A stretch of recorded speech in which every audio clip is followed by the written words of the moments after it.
इस वक्त की बड़ी खबर आपको दे दें, श्रीलंका में हालात अबतर। श्रीलंका में हालात अबतर, सरकारी रिहाइशगाह पर मुजाहिरीन का धावा। सदर गोटाबाया राजपक्षे फरार हो गए हैं और पुलिस और मुजाहिरीन में झड़प इस वक्त जारी है।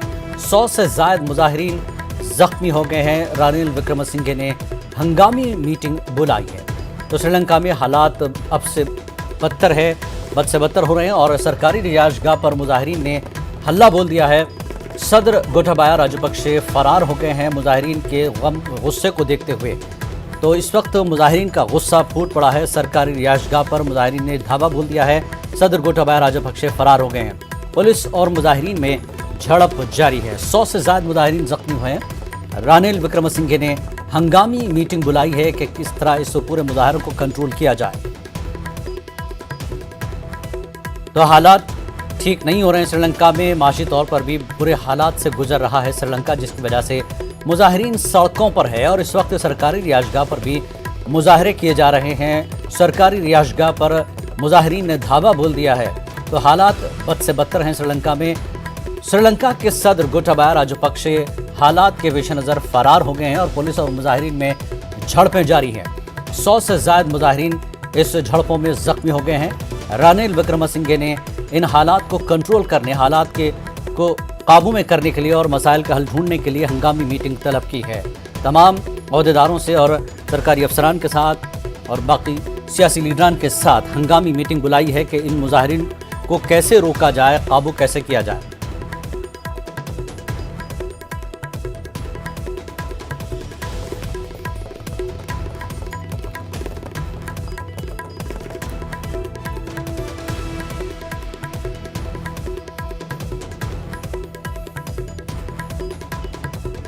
तो इस वक्त हालात बद से बदतर हैं श्रीलंका में। सदर फरार हैं। पुलिस और मुजाहिरीन के बीच झड़प लगातार चल रही है। 100 से ज्यादा मुजाहिरीन जख्मी हुए हैं। मीटिंग बुलाई गई है इन हालात को कंट्रोल करने के लिए। रानिल विक्रमसिंघे ने हंगामी मीटिंग बुलाई है ताकि मुजाहिरीन को काबू में किया जाए, मुजाहिरीन को समझाया जाए कि हालात को कैसे कंट्रोल किया जाए। तो सरकारी रिहाइशगाहों पर लगातार धावा बोल दिया है मुजाहिरीन ने। और आइए इस वक्त तफसीलात के लिए बात करते हैं इन हालात पर प्रोफेसर प्रक्षित सिंह मनहास से। एक्सपर्ट हैं इंटरनेशनल अफेयर्स के। प्रक्षित सिंह मनहास जी, आपका इस्तकबाल है। सर, ये जिस तरह के हालात श्रीलंका में हैं, श्रीलंका के हालात काबू में नहीं आ रहे हैं। वक्त वक्त से इस तरह के मुजाहरे हो रहे हैं और अब सरकारी जो घर हैं अफसरों के या लीडरान के, वहाँ पर अब जो है प्रोटेस्टर्स अपना धावा बोल दिया है। ये हालात क्यों कंट्रोल में नहीं आ रहे हैं, काबू में नहीं आ रहे हैं? किस तरह की स्थिति आप देख रहे हैं श्रीलंका में? सबसे पहले तो नमस्कार। नमस्कार सर। मैं ये कहना चाहूंगा कि इस टाइम पे जिस तरह से जो श्रीलंका में हालात बन रहे हैं वो कोई एक दिन की बात नहीं है। वो काफी अरसे से जो इकोनॉमिक क्राइसिस वहाँ पे थे, जो इकोनॉमिक डाउन टर्न वहाँ पे आ रहा था, लोगों में उसकी वजह से रोष बढ़ता चला गया और एक समय ऐसा आ गया कि अब उन्हें लगा कि इसका कोई हल ही नहीं है, तो उन्होंने कानून को अपने हाथ में लेना शुरू कर दिया। और जिस तरह से अभी हम देखते हैं कि क्या कहते हैं, आज तो प्रेसिडेंट हाउस के अंदर घुस के और उनके आम नागरिकों ने वहाँ पे हड़कंप मचा दिया और पुलिस ने भी पहले उनको रोकने की कोशिश की, कुछ आंसू गैस की फायरिंग वगैरह की, पर बाद में उन्होंने भी बैरिकेड हटा दिए। क्योंकि अब मुझे लगता है कि तकरीबन 90% जो जनता है श्रीलंका की, उसको महसूस हो चुका है कि पॉलिटिशियंस के हाथ में कुछ भी नहीं है और पॉलिटिशियन सिर्फ उनका बेवकूफ बना रहे थे या उल्लू सीधा कर रहे थे, जो कि वो अब उनको इकोनॉमिक अपलिफ्टमेंट की तरफ या जिसे कहे आम नागरिक की अपलिफ्टमेंट की तरफ कोई भी कार्य होता नहीं दिख रहा है। तो इस सब की वजह से ये सारा रोष हुआ है और मुझे लगता है कि अब इसके लिए कहीं ना कहीं इंटरनेशनल कम्युनिटी को भी देखना पड़ेगा कि वो कैसे श्रीलंका को सपोर्ट करे और उनके आम नागरिकों को कैसे सपोर्ट करे। जी बिल्कुल सर, आपने सही कहा कि हालात को काबू में करने के लिए सबको सपोर्ट चाहिए। हमारे साथ अनिल त्रिगुनाथ जी हैं, फॉर्मर एम्बेसडर भी हैं। सर नमस्कार, आपका स्वागत है। अनिल जी, जिस तरह के हालात आप देख रहे हैं श्रीलंका में, आप एम्बेसडर भी रहे हैं, इस वक्त की जो माशी सूरत हाल है, इकोनॉमिकल कंडीशन श्रीलंका की, हालांकि सदर जब रानिल विक्रमसिंघे को वहाँ पर रखा गया था तो उन्होंने साफ कहा था कि हालात एक दिन 2 दिन में या 1 महीने में सुधरने वाले नहीं हैं, इसके लिए वक्त भी लगेगा और इसको सबको मिलकर कोशिश करनी पड़ेगी। तो लोगों में थोड़ा सा गुस्सा थमा था और ये उम्मीद थी कि चलिए धीरे धीरे हालात कंट्रोल होंगे, लेकिन एक बार फिर गुस्सा फूट पड़ा है। कब तक ये हालात काबू में आएंगे? किस तरह की सिचुएशन आप देख रहे हैं सर? देखिए, सबसे बड़ी बात यह है कि वहाँ की जो हालात हैं जी वो काफी सालों के बाद इस सिचुएशन पर पहुंचे हैं। जी जी। और इसमें कोई शक नहीं है कि गोताबाया राजपक्षे या पहले उनके महेंद्र राजपक्षे वो सब उस सब सरकार में थे जी। और जिनकी नीतियों की वजह से ये सिचुएशन आई है। तो आज की डेट में हो ये रहा है कि हर एक आदमी जो एवरेज कॉमन सिटीजन है वहां का, वो ये देख रहा है कि उनको जो समस्याएं हैं, जो परेशानियां झेलनी पड़ रही हैं, उसका कारण जो है वो गोताबाया राजपक्षे हैं और वो अभी तक खबर में है। तो इसलिए रोष उनके खिलाफ है। दूसरी चीज यह है कि भारत ने बहुत ज्यादा मदद करी है उनकी और करता चला रहा है, अभी भी कर रहा है, लेकिन वो सफिशिएंट नहीं है। उनको चाहिए काफी इंटरनेशनल कम्युनिटी की हेल्प और एक बल्क में बहुत बड़ी हेल्प करनी पड़ेगी। IMF भी जो है टेक्निकलिटीज में पड़ा हुआ है। दुनिया जो है चाहे वॉर में खर्च कर रही है billions and billions of dollars, लेकिन यहाँ कंट्री को बचाने के लिए वो 4-5 बिलियन डॉलर नहीं दे सकते हैं। तो ये एक सिचुएशन, तो वहां पे जब तक लोगों को फ्यूल है, फूड है, मेडिसिन हैं, वो नहीं मुहैया कराई जाएंगी, तब तक आप कैसे लोगों को सोचेंगे कि वो शांत हो जाएं या किसी और दूसरी तरह की सरकार की तरफ देखें जी। तो लेकिन ऐसे में आप जानते हैं कि भीड़ का एक नजरिया होता है, वो ये है कि सब चीज का जो आदमी जिसके जिम्मेदार है पहले उसकी खबर लो। तो यही वहां पे हो रहा है इस वक्त में।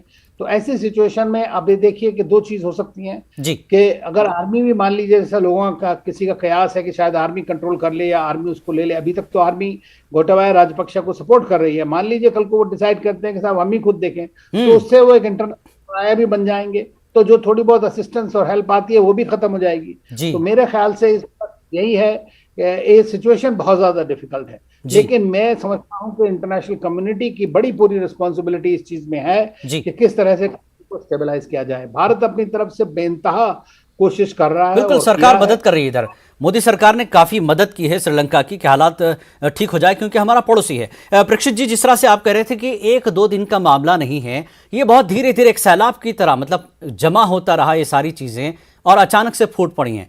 ये श्रीलंका के अंदर की जो है एक तरह से गलतियां कहें, खामियां कहें, या सरकारी तौर पर जो चीज़ों को नज़रअंदाज किया गया, जिस पर तवज्जो देने की ज़रूरत थी, ये अंदरूनी मामला था और ख़ुद पैदा किया गया है श्रीलंका के अपने ही सरकारी लोगों का या सियासतदानों का। अब वही सियासतदान अपने मुल्क से फरार हो रहे हैं। ऐसे में पब्लिक का ये गुस्सा वाजिबी होगा। सरकारी तौर पर जब आप उस ओहदे पर बैठे हैं, देश के क्या हालात हैं, इकोनॉमिकल कंडीशन कहां पहुंच रही है, इसके बारे में सोचना हर देश की जो है ज़रूरत हो जाती है, जिम्मेदारी होती है जनता के तय। अब जनता के गुस्से को कैसे कंट्रोल किया जाए, जैसा कि सर कह रहे थे, अनिल जी जिस तरह से बता रहे थे कि अब इंटरनेशनल कम्युनिटी की भी अब जिम्मेदारी बनती है। जैसे कहा जी, अनिल जी ने भी ऐसे ही कहा कि इंटरनेशनल कम्युनिटी की जिम्मेदारी बनती है, पर मैं सबसे पहली इंपॉर्टेंट चीज ये बताना चाहूंगा कि ये एक स्ट्रेटेजिक डेट ट्रैप था, एक स्ट्रेटेजिक लोन ट्रैप था जिसमें श्रीलंका फंस गया। और ये चाइना ने ही सारा ये डेट ट्रैप चलाया। जिस तरह से उन्होंने ये डेट ट्रैप चलाया और उनके लोकल पॉलिटिशियंस उस सारी चीज में फंसते चले गए, धंसते चले गए, उन्होंने कभी प्रोफेशनल्स का साथ नहीं लिया, इकोनॉमिकली अपने आप को अपलिफ्ट करने की कोशिश नहीं की। तो ये एक उनकी सबसे बड़ी प्रॉब्लम थी। दूसरी जो प्रॉब्लम श्रीलंका में उन्होंने शुरू कर दी कि उन्होंने श्रीलंका में बड़ा ज्यादा मोटिवेट करना शुरू किया लोगों को कि आप कैश क्रॉप्स की तरफ जाइए, एग्रीकल्चर क्रॉप्स की तरफ ना जाइए। उसकी वजह से उनकी इकोनॉमी पे बड़ा इम्पैक्ट होना शुरू हुआ। और सबसे बड़ी बात थी जो टूरिज्म 12.6% उनकी जीडीपी का हिस्सा था, वो टूरिज्म इसी बढ़ते इनसिक्योरिटी की वजह से और इनसेंसिटिवनेस की वजह से वो टूरिज्म कम होता गया। तो उसकी वजह से आम नागरिकों को, क्योंकि जैसे कि हम जानते ही हैं टूरिज्म तो ग्रास रूट के लोगों को भी सपोर्ट करता है, तो वो नहीं कर पाया। तो ये जो सारा क्राइसिस था ये उनके पॉलिटिशियंस की मिसमैनेजमेंट की वजह से हुआ। उनके पॉलिटिशियंस प्रॉपरली प्रोफेशनल्स का इस्तेमाल करके इकोनॉमिक अपलिफ्टमेंट की बात ना कर सके, अपने आम नागरिकों की बात नहीं कर सके। और सबसे ज्यादा जो उन्होंने एक ऐसे मुल्क पे भरोसा करने कोशिश शुरू कर दिया जो कि उनको रोज की रोज लोन दे रहा था और एक स्ट्रेटेजिक तरीके से डेट ट्रैप में डाल रहा था, जो कि वो श्रीलंकन पॉलिटिशियंस इस चीज को नहीं देख सके और उसका खमियाजा आज उनका आम नागरिक भुगत रहा है। और ऑब्वियसली आम नागरिक भी एक हद तक ही उसकी सीमा होती है, उसके बाद उसका भी सब्र का बांध टूट जाता है। और जो आज हमने देखा जिस तरह से कुछ महीने पहले हमारे पड़ोसी मुल्क अफगानिस्तान में हुआ था, तब हम कह रहे थे शायद ये लोग अनपढ़ हैं या इन लोगों को पता नहीं है। वैसे ही आज इनके प्रेसिडेंट हाउस में आप देखिए किस तरह से स्विमिंग पूल में लोग कूद रहे हैं, वो सब कुछ, और वो सारा उन्होंने हाईजैक कर लिया है। तो ये तो मुझे लग रहा है ये क्योस बढ़ता ही चला जाएगा जब तक कि उनकी आम लोगों के या उनके जो समझदार पॉलिटिशियन हैं वो बैठ के इस सिचुएशन को कंट्रोल करने की कोशिश नहीं करेंगे। बिल्कुल, ये हालात अभी इतना जल्दी काबू में आने वाले नहीं। बहुत बहुत शुक्रिया प्रक्षित जी, आपने बहुत तफसील से इस पर बात की।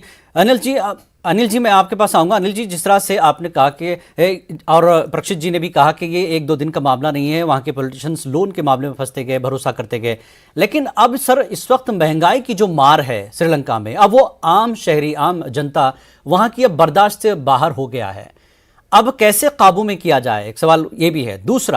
दूसरा इसके और भी वजूहात क्या हो सकते हैं आपको? देखिए, सिक्योरिटी अगर हमारे नेबरहुड में कहीं पे भी इस तरह की सिचुएशन होती है तो वो सबके लिए ख़राब होती है। देखिए, लोग चाहे वहाँ से एक तरह से हिंदुस्तान में आना शुरू कर देंगे काफ़ी सारे रिफ्यूजीज, और इस तरह की समस्या भारत के लिए दूसरी तरह भी हो सकती है। टेररिज्म है, और दूसरे जो इस तरह के ग्रुप्स हैं वो एक्टिवेट हो जाते हैं इस सिचुएशन में, जो डिसरप्टिव होते हैं।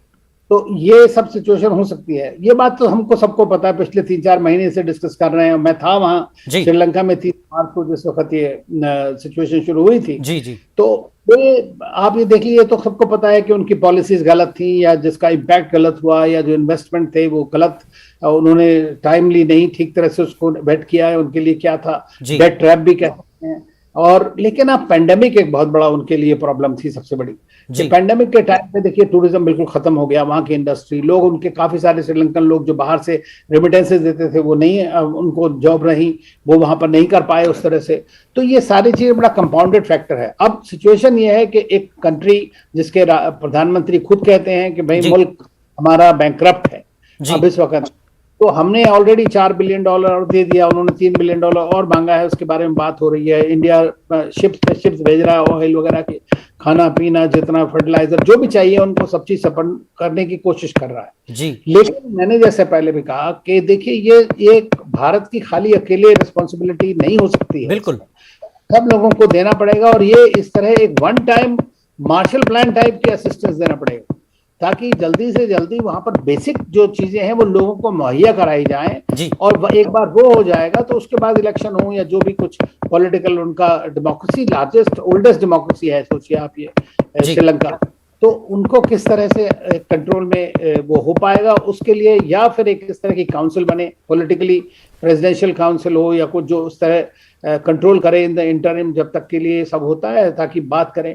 लेकिन ये सारी चीजें रिलेटेड हैं। देखिए, IMF आगे इसलिए नहीं बढ़ रहा है, वो देख रहा है कि कंट्री के अंदर में ये प्रॉब्लम से पॉलिसीज कौन चेंज करेगा। बिल्कुल, फाइनेंशियल फिस्कल पॉलिसीज चेंज करने के लिए गवर्नमेंट चाहिए होती है। बिल्कुल, तो गवर्नमेंट टोटली इफेक्टिव है या नहीं कर पा रही है। तो ये इस वक्त बिल्कुल यानी IMF के सामने भी अब श्रीलंकन गवर्नमेंट को कुछ पॉलिसीज अपनी रखनी पड़ेगी कि हम ये कर सकते हैं, हमारे यहाँ गुंजाइश है, तभी IMF जो है कदम कुछ उठा सकता है इनकी मदद के लिए। हाँ बिल्कुल, ये सही कह रहे हैं आप जी। और ये वो से डिस्कस कर रहे हैं, हालांकि इनको पहले से करना चाहिए था, लेकिन उन्होंने मार्च के बाद से ही शुरू किया है आगे। और जैसा पहले साहब कह रहे थे कि उन्होंने कोई प्रोफेशनल जो उनको हेल्प चाहिए थी इसके मामले में लेनी चाहिए थी, वो नहीं ली। वो IMF नहीं चाहते थे, क्योंकि IMF जब जाता है उनका है वन साइज फिट्स ऑल जी, सब जगह। वो सब जगह स्टैंडर्ड प्रोसीजर है, स्ट्रक्चरल चेंजेस, ये वो सब पॉलिसी चेंजेस, आप ये वो सब करने के लिए बहुत सी गवर्नमेंट तैयार नहीं होती है। इसलिए IMF तो ये सोचा होता, पक्षा की जो गवर्नमेंट है उसने। तो आज की डेट में सिचुएशन काफी खराब है, लेकिन मैं ये समझता हूँ कि इसका और कोई चारा नहीं है। देखिए, डोमेस्टिकली अगर आप राजपक्ष हट जाते हैं तो थोड़ी देर के लिए ठीक होगा, लेकिन जब तक ग्रास रूट पे सिचुएशन ठीक नहीं होगी, ग्राउंड लेवल पे चीजें मुहैया नहीं होंगी, तो फिर वही बात आ जाएगी। बिल्कुल नहीं, रानिल विक्रमासिंहे हट भी जाएंगे तो सर समस्या तो ये रहेगी, उनके हटने से समस्या तो सीधी होने वाली नहीं है, नहीं होने वाली है, वही प्रॉब्लम है जी। और उसके लिए जब तक पूरा मैंने कहा इंटरनेशनल कम्युनिटी को थोड़ा सा ध्यान देना ज्यादा जरूरी है इसके लिए। और भारत ने तो IMF से भी बात की थी, हमारी जो फाइनेंस मिनिस्टर थी गई थी, उन्होंने कहा जल्दी से उस पर आप ध्यान दें, $3 बिलियन उनको चाहिए, दीजिए जी। तो अब भारत से भी मांग कर रहे हैं कि भाई आप ही दीजिए। तो देखिए अब किस तरह से होता है, लेकिन ये कि ये नहीं, अब निगाहें IMF पर जुड़ी हैं और इंटरनेशनल कम्युनिटी जब तक इनकी मदद नहीं करती हालात काबू में आने वाले नहीं है सीधे तौर पर, बड़ा मुश्किल है जी। बहुत बहुत शुक्रिया अनिल जी इस पूरी तफसील के लिए। आपने बहुत अच्छे से रोशनी डाली कि श्रीलंका के हालात किस तरह से हैं और क्या कुछ होना चाहिए। बहुत बहुत शुक्रिया अनिल त्रिणगात जी। तो नाज़रीन, जैसा कि अनिल जी बता रहे थे कि जब तक इंटरनेशनल कम्युनिटी मदद नहीं करेगी, भारत तो लगातार मदद कर रहा है, IMF की भी अब जिम्मेदारी है, लेकिन IMF के अपने जो गाइडलाइंस है उस हिसाब से श्रीलंका उनकी गाइडलाइंस पर पूरा उतरता है, तभी ये मामला हल होगा। यहां रुकेंगे एक छोटे से ब्रेक के लिए। ब्रेक के बाद फिर हाजिर होंगे।